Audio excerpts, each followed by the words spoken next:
So it's been a while since I made an update on my motorcycle, and so this is the jacket that I've been wearing since 2020, yeah, the same year when I bought this bike, motorcycle. um I forgot what it's called. I think it's called Icon. Yeah. It's pretty good. It's got a another layer underneath this, to kind of keep you warm. But in the summertime, you just take the layer off, and it's just the mesh, and all the air goes in, which is great in the summertime. Um, but yeah, I wanted to do another video of my motorcycle and my equipment, because I don't think I have did any review on like the kind of air protection that I wear and the jacket. But I do want to circle back on the motorcycle, because as I been riding this, there are a couple of things that I miss on the other review, and I think it's worth mentioning, especially for new beginners, like things to watch out for. So for me, the number one thing recently that I find myself like quite annoyed is the muffler. So basically, sometimes, like when I roll slowly to accelerate, sometimes I drag my feet. I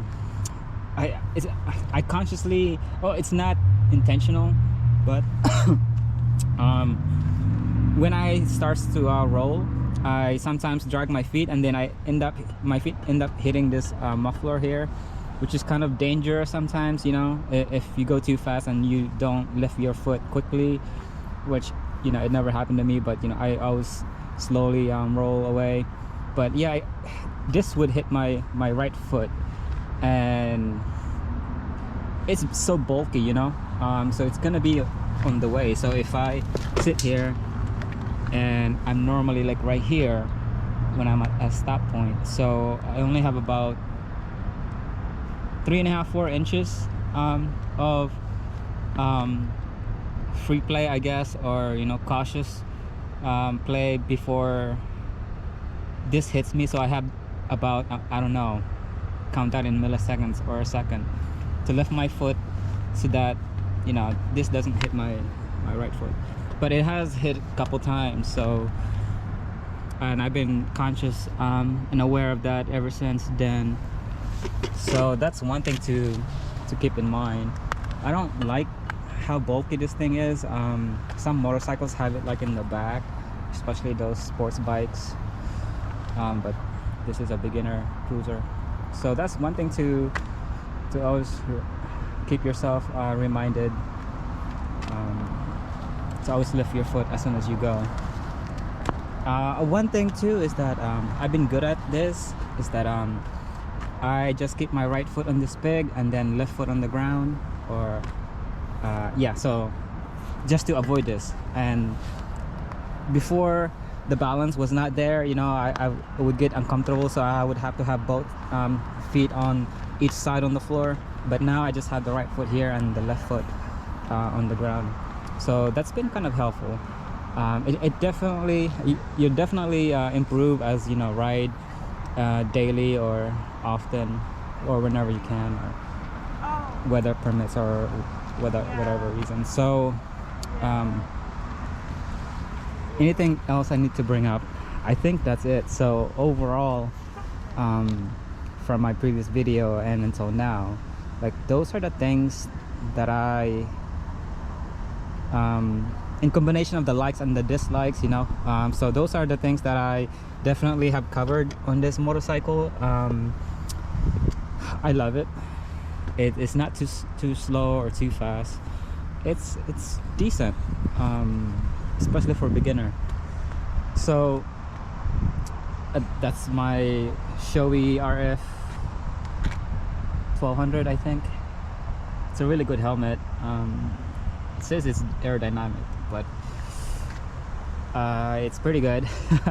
I had the my first motorcycle helmet was the HJC $50 HJC helmet. Yeah, that was not a good helmet. It was, I mean, I wore it, you know, for the motorcycle training class and for about a week, and then, you know, until I got this. So, but when I got this, man, it changes everything. So yeah, so I mean, I recommend Shoei just because I like everything about it. I like the color. So also another thing that I want to do a review, it's called, I don't know if you can see that, it's probably backwards, big ear, yeah, big ears, sorry, you have plural, big ears. So they customize this for you. So they send you a kit to wherever, to your house or wherever you know, the address that you supply. So they send it to you, and you know, you put it in your ear, and like, you just gotta basically read it. But yeah, it's customized, and yeah, even though this is a good helmet, and when you put this on, it makes a huge difference. And the ride from Boston to here, I had no problem, and I've done like 8-12 hours ride, you know, in one single trip, and I still have good hearing. So big ears, I don't know how I found them, but yeah, I would recommend big ears. They're quite expensive. I think these pairs were like 300 something, and this is the one with no well, just the very basic, like there's like grades of the audio level that you can get with these headsets, and I just got the basic one, which is like still a pretty hefty price, $300. I forgot exactly how much it was, but yeah, I would recommend this. Since my trip here had no issues.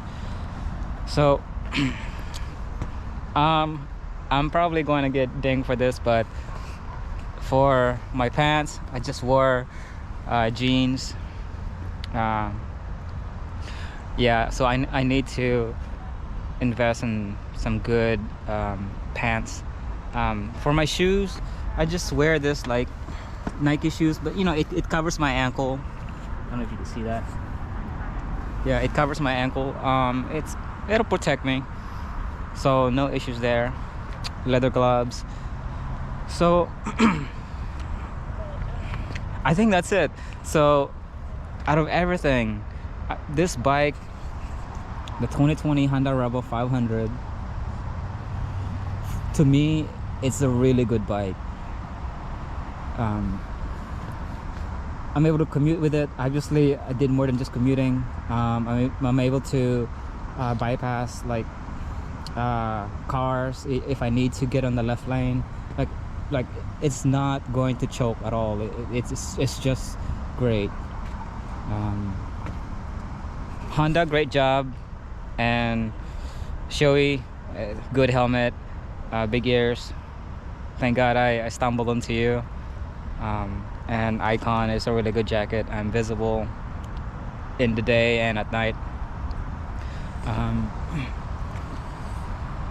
Yeah, so I hope that you guys like this review. I guess this would be my final review. Oh yeah, so this is a GoPro. I ordered a mount for the helmet, to go to the helmet for the GoPro. This is GoPro 10, Hero 10. And once I get that in a couple days, I'm going to start recording. I'm going to start recording some rides. Not my daily commute, because I would not want anybody to track where I work, where I live. But anyway, since I've been to Texas, there's a lot of routes, scenic areas, and it'll be perfect once I get the mount and put the GoPro in it.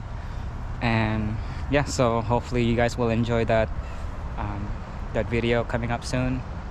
So far, all good. I love the headlights. It looks kind of like I don't know, like a bug eye. I don't know, it just looks cool. I have nothing to compare it with.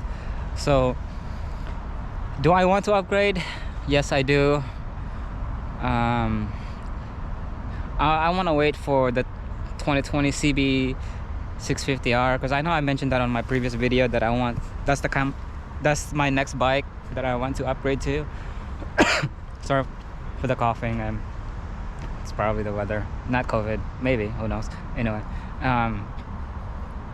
yeah, so for my next bike, I don't know if Honda's gonna have the 2020 model. I mean 2022. I am waiting for some news about it. That's the reason why I'm holding off on the getting the 2021 CB650R model, but we'll see. I'm really looking forward to upgrading. I'm kind of getting used to this now. It's not that I'm bored. I just want something different, like something in between. You know, this is a beginner bike. I don't want like a super fast bike. I want something just in the middle, because I think I've outgrown this now. Although I bought it in 2020, I think, let me see how many miles I have on this guy now.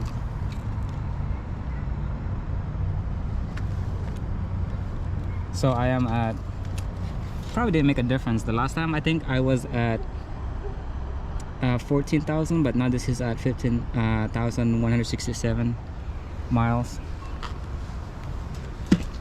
So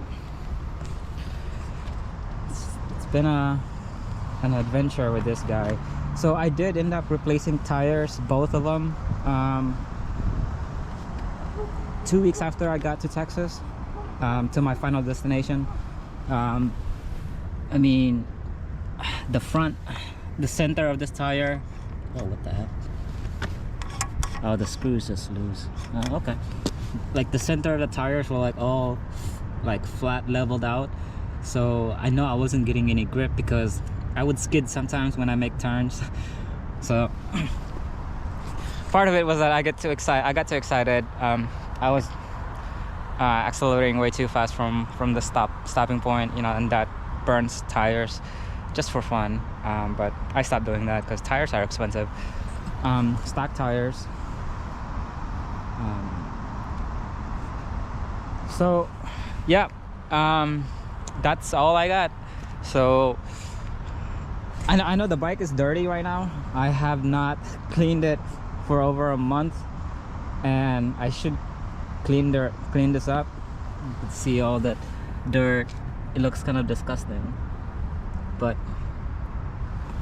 I need to clean it up and make it look brand new again as best as I can. So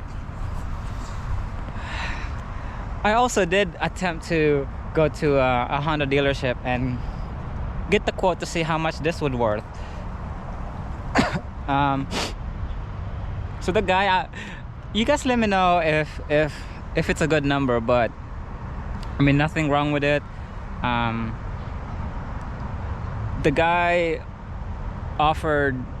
gave me a quote for like 3,200, and I thought that was pretty low.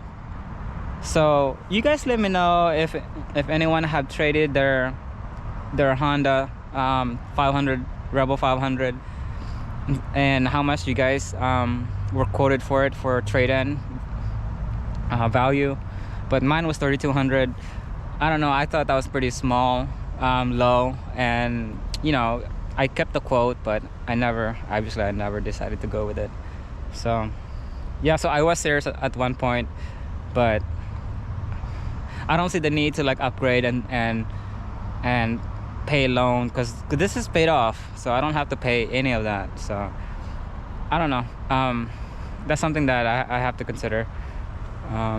So beautiful bike. Let me know if you have any questions. Comment below. Peace.